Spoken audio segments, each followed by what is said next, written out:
Hello श्रोताओं, विद्यार्थियों सभी का स्वागत है। आज हम कथा सम्राट मुंशी प्रेमचंद जी के द्वारा लिखी गई कहानी दो बैलों की कथा सुनेंगे।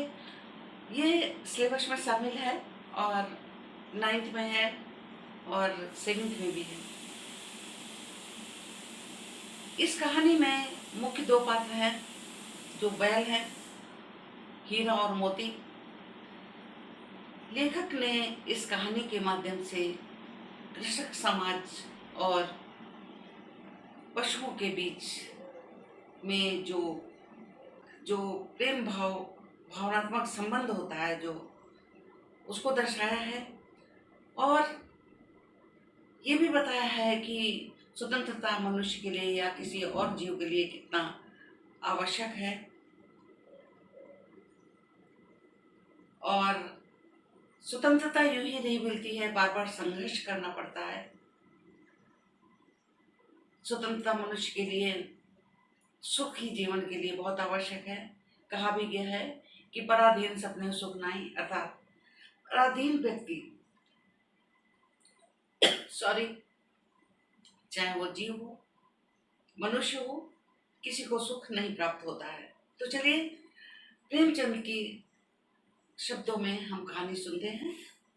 तो चलिए प्रेमचंद जी के शब्दों में हम दो बैलों की कथा सुनते हैं।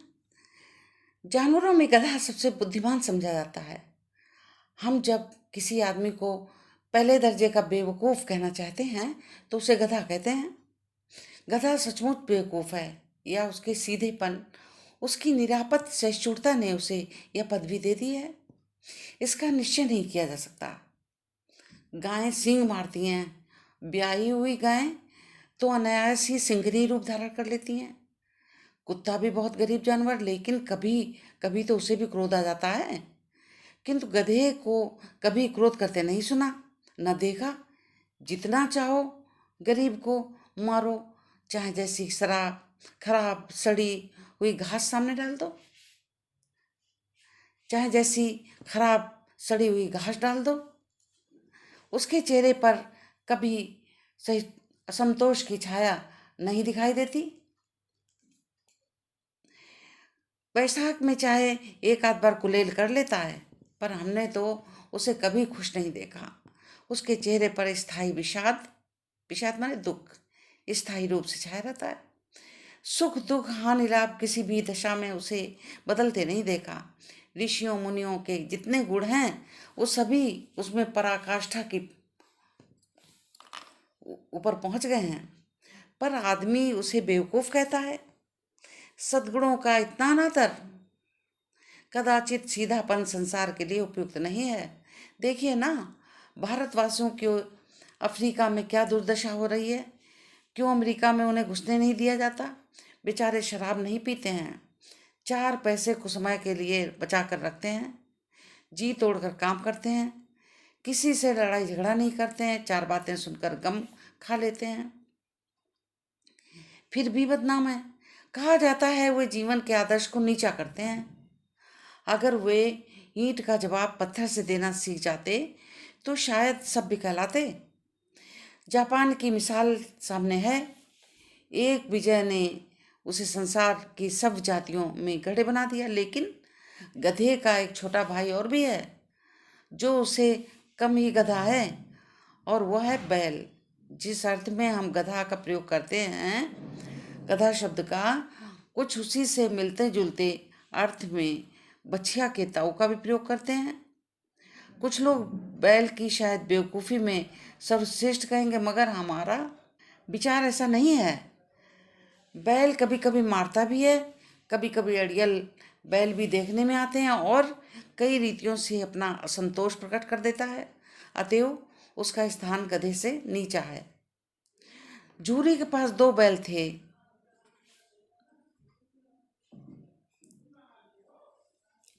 अब झूरी के पास 2 बैल थे, हीरा और मोती। देखने में सुंदर, काम में चौकस, डील में ऊंचे। बहुत दिनों के साथ रहते रहते दोनों में भाईचारा हो गया। दोनों आमने सामने या आसपास बैठे हुए एक दूसरे को मूक भाषा में विचार विनिमय किया करते। एक दूसरे की मन की बात को ऐसे समझा जाता, हम कह नहीं सकते। अवश्य ही उनमें कोई ऐसी गुप्त शक्ति थी जिससे जीवों में श्रेष्ठता का दावा करने वाले मनुष्य वंचित हैं। दोनों एक दूसरे को चाट कर सूंघ कर अपना प्रेम प्रकट करते। कभी कभी दोनों सींग भी मिला लेते थे। विग्रह विग्रह के नाते नहीं, केवल विनोद भाव से, आत्मीयता के भाव से, जैसे दोनों में घनिष्ठता हो रही हो और धौल धप्पा होने लगता। इसके बिना दोस्ती कुछ फुसफुसी, कुछ हल्की सी रहती, फिर ज़्यादा विश्वास नहीं किया जा सकता। जिस वक्त ये दोनों बैल हल या गाड़ी में जोत दिए जाते, गर्दन हिला हिला कर चलते, उस समय हर एक की चेष्टा होती कि ज़्यादा से ज़्यादा बोझ मेरी गर्दन पर रहे। दिन भर के बाद दोपहर या संध्या को दोनों खुलते तो एक दूसरे को चाट चाट कर अपनी थकान मिटा देते।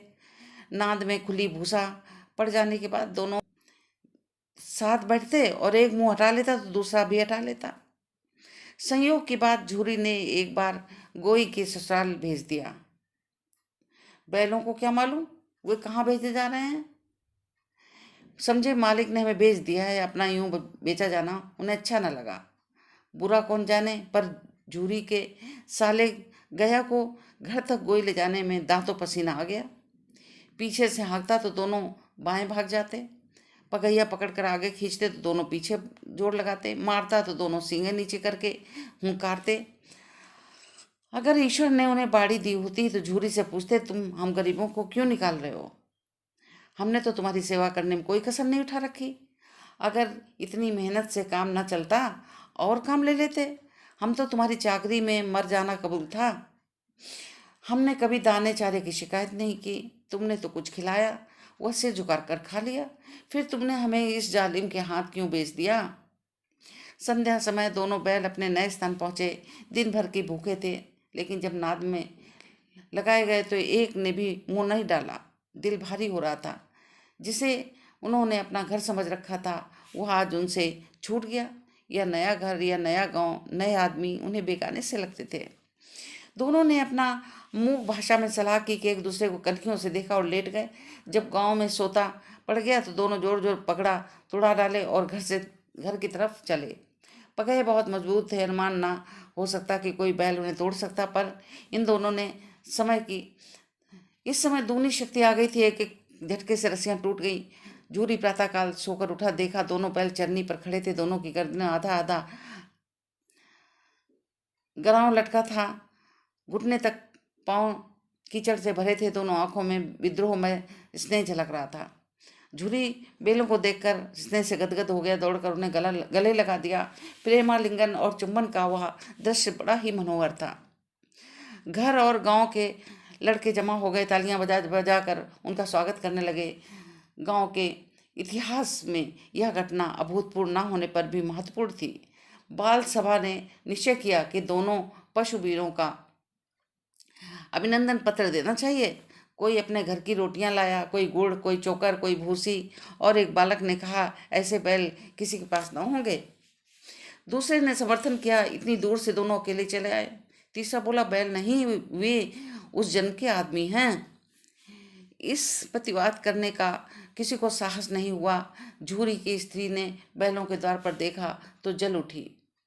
बोली, कैसे नमक हराम बैल हैं कि एक दिन वहां ना काम किया भाग खड़े हुए। झूरी अपने बैलों पर यह आक्षेप न सुन सका। नमक हराम क्यों है? चारा दाना न दिया होगा तो क्या करते? स्त्री ने रौब से कहा, बस तुम ही तो बैलों को खिलाना जानते हो, और तो सभी पानी पिला पिला कर रखते हैं।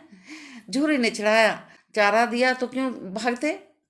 स्त्री चिढ़ गई, भागे इसलिए कि वो लोग तुम जैसे बुद्धुओं की तरह बैल को सहलाते नहीं, खिलाते हैं तो रगड़ कर जोतते भी हैं।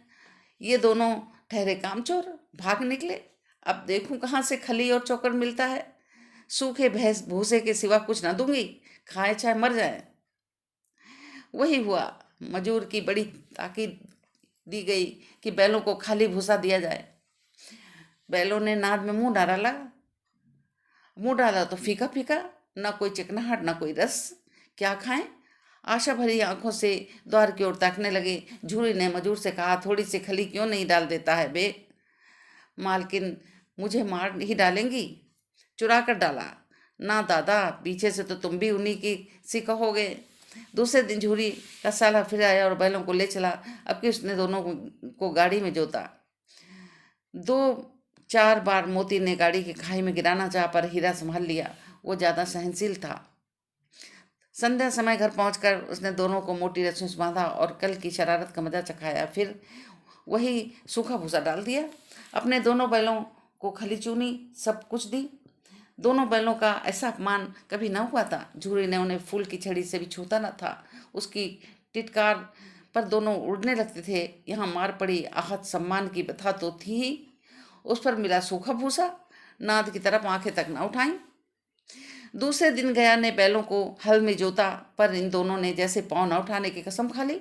वह मारते मारते थक गया, पर दोनों ने पाँव न उठाया। एक बार जब उस निर्दयी ने हीरा की नाक पर खूब जोर डंडे जमाए, तो मोती को गुस्सा काबू बाहर हो गया। हल लेकर भागा। हल, रस्सी, जुआ, जोत सब टूट टाट कर बराबर हो गया। गले में बड़ी बड़ी रस्सियां न होती, दोनों पकड़ाई में न आते। हीरा ने मुंह भाषा में कहा, भागना व्यर्थ है। मोती ने उत्तर दिया, तुम्हारी तो इसने जान ही ले ली थी, अब की बड़ी मार पड़ेगी। पड़ने दो, बैल का जन्म लिया है तो मार से कहाँ तक बचेंगे। गया 2 आदमियों के साथ दौड़ा आ रहा है। दोनों के हाथों में लाठियां हैं। मोती बोला, कहो तो मजा चखा दूं। लाठी लेकर आ रहा है। हीरा ने समझा, नहीं भाई, खड़े हो जाओ, मुझे मारेगा तो मैं 1-2 को गिरा दूंगा। नहीं, हमारी जात का यह धर्म नहीं है। मोती दिल में ऐंठ कर रह गया। आ पहुंचा और दोनों पकड़ कर ले चला। गया आ पहुंचा और दोनों को पकड़ कर ले चला। कुशल हुई उसने इस वक्त मारपीट ना की, नहीं तो मोती पलट पड़ता। उसके तेवर देख गया। उसके सहायक समझ गए कि इस वक्त टाल जाना ही भल मनसाहत है। आज दोनों के सामने फिर वही सूखा भूसा।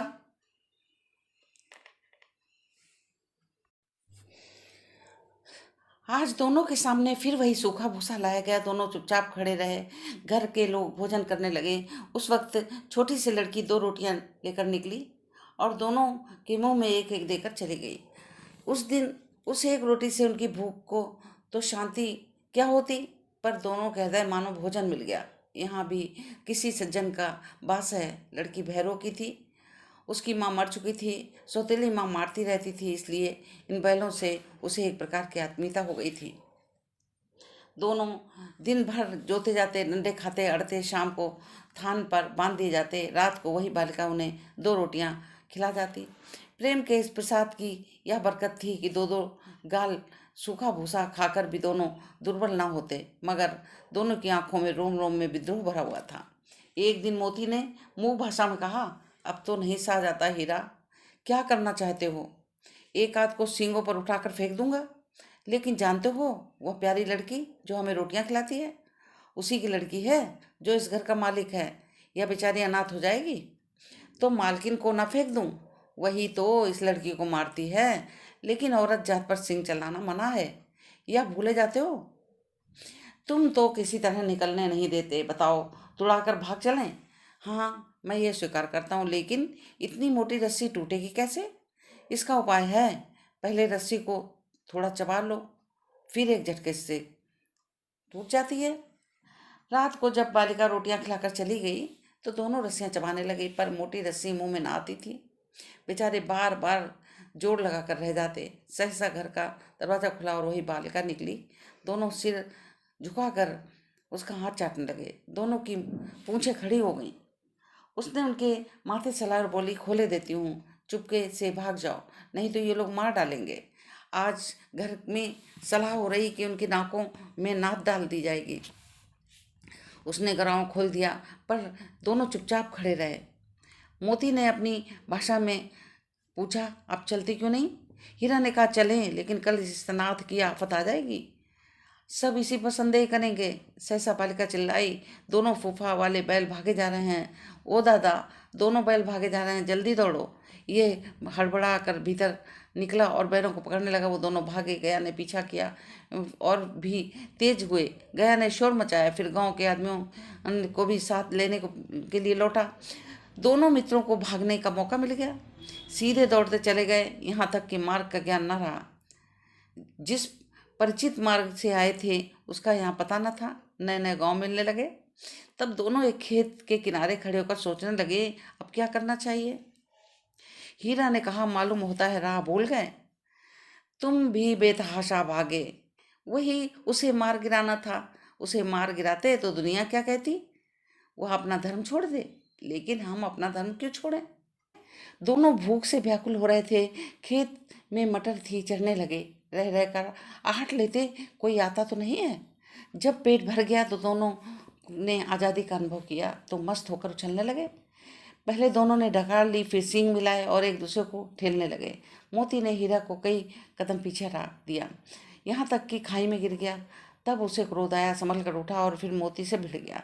मोती ने देखा खेल में झगड़ा हुआ चाहता है तो किनारे हट गया। अरे वह क्या, कोई सांड डॉक्टर चला आ रहा है। हाँ, सांड ही है। वह सामने आ पहुंचा। दोनों मित्र बगले झाँकने लगे। सांड पूरा हाथी था, उससे भिड़ना न जान से हाथ धोना है, लेकिन ना भिड़ने पर भी तो जान बचती नहीं नजर आती। इन्हीं की तरफ आ रहा है, कितनी भयंकर सूरत है। मोती ने मूक भाषा में कहा, बुरे फंसे, जान कैसे बचेगी, कोई उपाय सोचो। हीरा ने चिंतित स्वर में कहा, अपने घमंड को भूला हुआ है, आरजू विनती न सुनेगा। भाग क्यों न चलें। भागना कायरता है, तो फिर यहीं मरो। बंदा तो 9 2 11 होता है। और जो दौड़ाए तो फिर क्या, कोई उपाय सोचो जल्दी। उपाय यही है कि उस पर दोनों जने एक साथ चोट करें। मैं आगे से रगड़ता हूँ और तुम पीछे से रगे दो। दोहरी मार पड़ेगी तो भाग खड़ा होगा। जो ही मेरी ओर झपटे तुम बगल से उसके पेट में सींग उछाड़ देना, जान जोखिम में। पर दूसरा उपाय नहीं है। दोनों मित्र जान हथेलियों पर लेकर लपके। सांड को कभी संगठित शत्रुओं को लड़ने का तजुर्बा न था। वह एक शत्रु से मल्लयुद्ध करने का आदी था। ज्यों ही हीरा झपटा, मोती ने पीछे से दौड़ाया। सांड उसकी तरफ मुड़ा तो हीरा ने रगेड़ा। सांड चाहता था कि एक एक करके दोनों गिरा ले, पर दोनों उस्ताद थे, उसे ही अवसर न देते। एक बार सांड झल्ला कर हीरा के अंत कर देने पर चला, किंतु मोती ने बगल से आकर उसके पेट में सींग भोंक दी। सांड क्रोध से आकर पीछे फिरा तो हीरा ने पहलू में सींग चुबा दिया। आखिर बेचारा जख्मी होकर भागा और दोनों मित्रों ने दूर तक उसका पीछा किया, यहाँ तक कि सांड बेदम होकर गिर पड़ा। तब दोनों उसे छोड़ दिया। दोनों मित्र विजय के नशे में झूमते चले जाते थे। मोती ने अपनी सांकेतिक भाषा में कहा, मेरा जी चाहता है कि बच्चा को मार ही डालूं। हीरा ने तिरस्कार किया, अरे वही वैरी पर सिंह न चलाना चाहिए। जब सब ढोंग है, वैरी को ऐसा मारना चाहिए तो फिर ना उठे। आप घर कैसे पहुंचोगे ये सोचो, पहले कुछ खा लें तो सोचें। सामने मटर का खेत था। मोती घुस गया। हीरा मना करता रहा पर उसने एक ना सुनी। अभी 2 ही 4 ग्रास खाए थे, 2 आदमी लाठियां लिए दौड़े और दोनों मित्रों को घेर कर। हीरा तो मेड़ पर था, निकल गया। मोती सींचे हुए खेत में था। खुर कीचड़ में धस गए, भाग न सका, पकड़ लिया गया। हीरा ने देखा संगी संकट में है, वो लौट पड़ा। फंसेंगे तो दोनों फंसेंगे।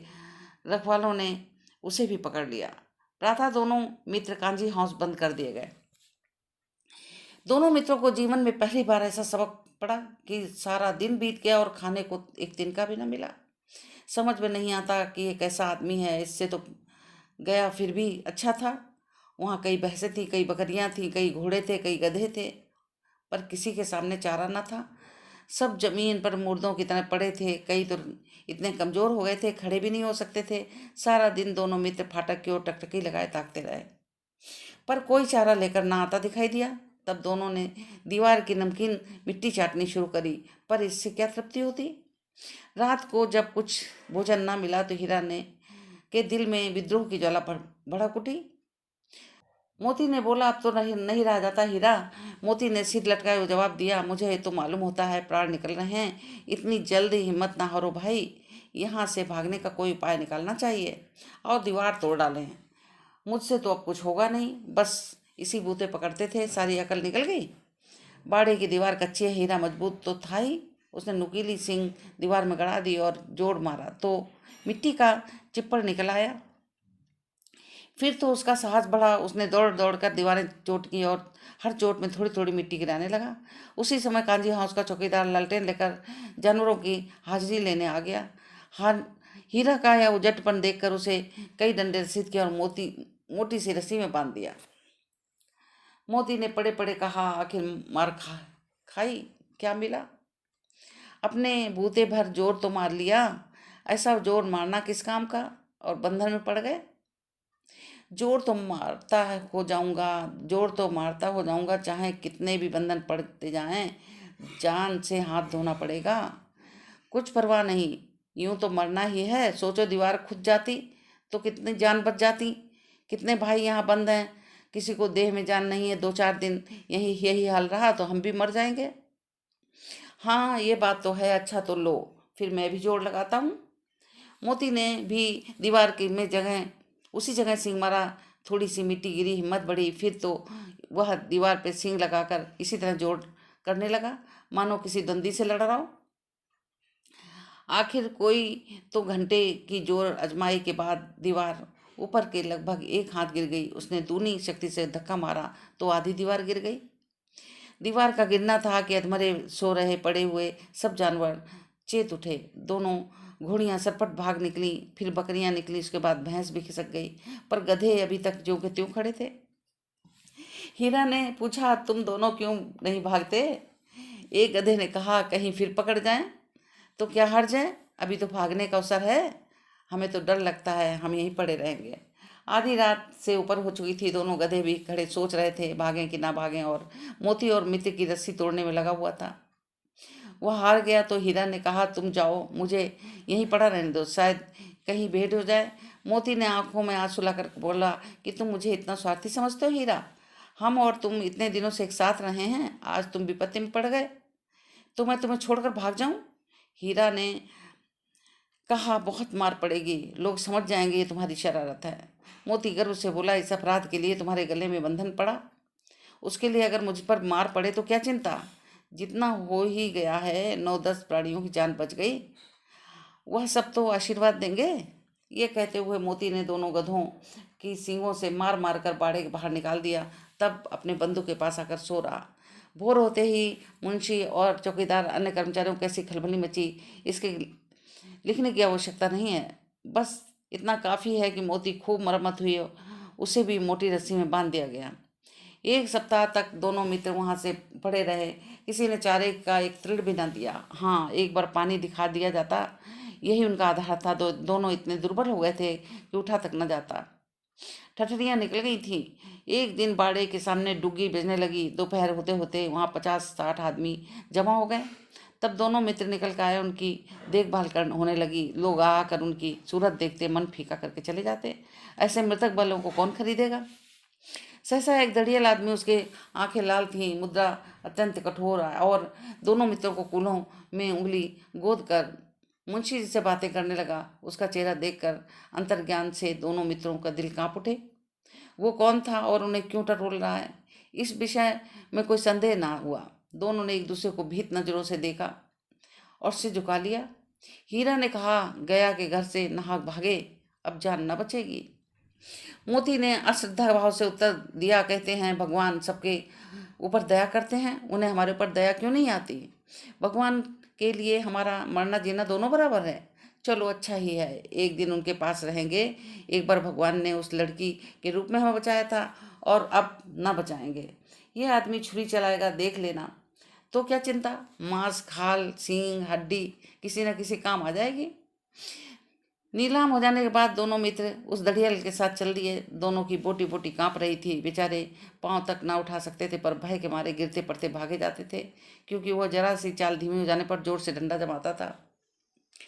राह में गाय बैलों का एक रेवड़ हरे हरे हार से चरता हुआ आया। सभी जानवर प्रसन्न थे। चिकने चप्पल उछलता था, कोई आनंद से बैठा पागुर कर रहा था। कितना सुखी जीवन था इनका, पर कितने स्वार्थी थे सब। किसी को चिंता नहीं कि उनके 2 भाई बाधिक के हाथ पड़े कैसे दुखी हैं। सहसा दोनों को ऐसा मालूम हुआ कि यह परिचित रहा है। हाँ, इसी रास्ते से तो गया था, उन्हें ले गया था। यही खेत, वही बाग, गांव मिलने गए थे। प्रतिक्षण उनकी चाल तेज हो गई। सारा थकान, सारी दुर्बलता समाप्त हो गई। आहा, ये लो, अपना ही हार आ गया। इसी कुएं पर तो हम पुर चलाने आते हैं। और हाँ, यही कुआं है। मोती ने कहा, हमारा घर नगीच है। हीरा बोला, भगवान की दया है, मैं तो अब घर भागता हूँ, ये जाने देगा? मैं इसे मार गिराता हूँ। नहीं नहीं, दौड़कर थान पर चलो, वहाँ हम आगे जाएंगे। दोनों उन्मत्त होकर बछड़ों की भांति गुलेलें करते हुए घर की ओर दौड़े। वह हमारा थान है। दोनों दौड़कर अपने थान पर आए, खड़े हो गए। दड़ियल ने पीछे पीछे दौड़ा चला आया। झूरी दौड़ पर बैठा धूप खा रहा था। बैलों को देखते ही दौड़ा, उन्होंने बारी बारी से गले लगाने लगा। मित्रों की आंखों पर आनंद के आंसू बहने लगे। एक झूरी के हाथ चाट रहा था। दड़ियल ने आकर बैलों को रस्सियां पकड़ ली और भूरी ने कहा, मेरे बैल हैं। तुम्हारे बैल कैसे? मैं मवेशी खाने से निकाल कर लाया हूँ। मैं तो समझता हूँ चुराए लिए जाते हो। चुपके से चले जाओ। मेरे बैल हैं, मैं बेचूंगा तो बिकेंगे। किसी को मेरे बैल नीलाम करने का क्या अख्तियार? जाकर थाने में रपट कर दूंगा। मेरे बैल हैं, इसका सबूत यह है, मेरे द्वार पर खड़े हैं। दड़ियल झल्ला कर बैलों की जबरदस्ती पकड़कर ले जाने के लिए बढ़ा। उसी वक्त मोती ने सिंह चलाया। दड़ियल पीछे हटा। मोती ने पीछा किया। दड़ियल भागा। मोती पीछे दौड़ा। गांव के बाहर निकल जाने को रुका, पर दड़ियल का रास्ता देख रहा था। दड़ियल दूर खड़ा धमकियां दे रहा था, गालियां निकाल रहा था, पत्थर फेंक रहा था, और मोती विजय शूर की भांति उसका रास्ता रोके खड़ा था। गांव के लोग तमाशा देखते हंसते। जब दड़ियल हार कर चला गया तो मोती अकड़ता हुआ लौटा। हीरा ने कहा, मैं डर रहा था कहीं तुम गुस्से में मार न बैठो। अगर वह मुझे पकड़ता मैं बेमारे न छोड़ता। अब ना आएगा। आएगा तो दूर से खबर लूंगा, देखूं कैसे आता है। जो गोली मरवा दे मर जाऊंगा, पर उसके काम तो ना आऊंगा। हमारी जान कोई जान ही नहीं समझता, इसीलिए हम इतने सीधे होते हैं। जरा देर में नौदों में खाली भूसा चोकर दाना भर दिया गया। दोनों मित्र खाने लगे। झूरी खड़ी दोनों को सहला रहा था और 20 लड़के तमाशा देख रहे थे। सारे गांव में उत्साह सा मालूम होता था। इसी समय मालकिन ने आकर दोनों के माथे चूम लिए। और इस प्रकार से श्रोताओं, दो बैलों की कहानी जो है समाप्त होती है। कितना सुंदर और मर्मस्पर्शी, हृदय विदारक घटनाओं से भरी हुई कहानी है। चलिए अगली कहानी में मिलते हैं। धन्यवाद।